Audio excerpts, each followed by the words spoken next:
ஒரு வழியா நம்ம வந்து பாட்காஸ்ட் சேனல் ஸ்டார்ட் பண்ணியாச்சு. நம்மளோட இந்த பாட்காஸ்ட் சேனலை வந்து பார்த்தீங்கன்னா நம்ம வந்து ஒரு இயற்கை சூழலில் இருக்கக்கூடிய தேக்கடியில் வச்சு ஸ்டார்ட் பண்ணியிருக்கோம். அதில் ஃபஸ்ட்டு கெஸ்ட்டு நீங்கள் தான். அதனால் உங்ககிட்ட இருந்தே நம்ம அந்த கொஸ்டின்ஸ் எல்லாம் ஸ்டார்ட் பண்ண போகிறோம். இனிமேல் வந்து பார்த்தீங்கன்னா இந்த பில்லோ இப்படி வச்சுக்கிட்டு தான் பேச போகிறோம். இது நம்ம ஸ்டைலாகவே ஆக்கிடுவோம். அதனால் நீங்களும் பில்லோவில் மூஞ்சிலேருந்து கையை எடுத்துட்டீங்கன்னா நல்லாயிருக்கும்.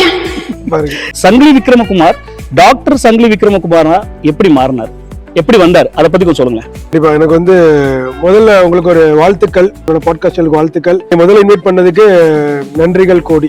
டாக்டர் எல்லாருக்குமே வந்து ஒரு எய்ம் இருக்கும், நம்ம முடிச்சு டாக்டர் ஆகணும், ஏன்னா டாக்டர் ஆகணும், இன்ஜினியர் ஆகணும்னு கேட்பாங்க. டாக்டர் ஆகணும் எனக்கு எய்ம் இருந்தது. குறிப்பா வந்து எனக்கு வெட்டினரி டாக்டர் ஆகணும்னு எய்ம் இருந்தது.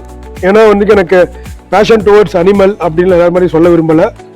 நிறைய பேர் மாதிரி மெடிக்கல் கிடைக்கல அப்படின்னு சொல்லிட்டு வெட்டினரி வந்தவங்க நிறைய பேர் இருக்காங்க. அந்த மாதிரி இதுல வந்து வெட்டினரியில வந்ததுக்கு அப்புறம் அவ்வளவு பேஷன் இருந்தது. ஏன்னா பெட்ஸை பார்த்து வளர்ந்தது. எங்க அப்பா வந்து எக்ஸர்வீஸ் மேனு. அவங்க வந்து ஆர்மியில வேலை பார்க்கும் போது அந்த ரிமோட் வெட்டினரி காப்ஸ்ல இருக்கிறவங்க எல்லாம் பார்த்து ஒரு இன்ஸ்பயர் ஆகி, சரி வெட்டினரி படிக்கலாமே, இதுவும் நல்ல கோர்ஸ் தான் அப்படின்னு சொல்லிட்டு 2007 நான் வெட்டினரி ஜாயின் பண்ணதுக்கு அப்புறம் உண்மையிலே ரொம்ப இன்ட்ரெஸ்டா இருந்தது. ஏன்னா இந்த கோர்ஸ் வந்து இன்ட்ரெஸ்ட் இருந்தா மட்டும்தான் வந்து நம்ம அதில் ஜெயிக்க முடியும். ஸோ அதுக்கடுத்து மாஸ்டர்ஸ் பண்ண animal genetics and breeding masters பண்ணி இப்ப டாக்டர் கே சங்கிலி விக்ரமகுமாரா உங்க முன்னாடி உட்கார்ந்திருக்கேன்.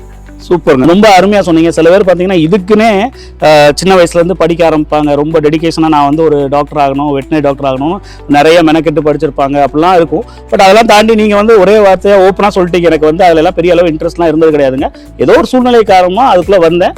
வந்ததுக்கு அப்புறம் அதை நான் லவ் பண்ண ஆரம்பிச்சிட்டேன் அப்படிங்கிற மாதிரி சொல்றீங்க. இன்னைக்கு வந்து பாத்தீங்க அப்படின்னா நம்ம ராஜபாளையத்துக்குள்ள ஒரு டாப் லெவல்ல இருக்கக்கூடிய வெட்டினரி டாக்டர்ல நீங்களும் ஒரு ஆளா இருக்கிறீங்க. அப்படிங்கிறப்போ அது ஒரு பெரிய விஷயம் தான் எங்களுக்கு.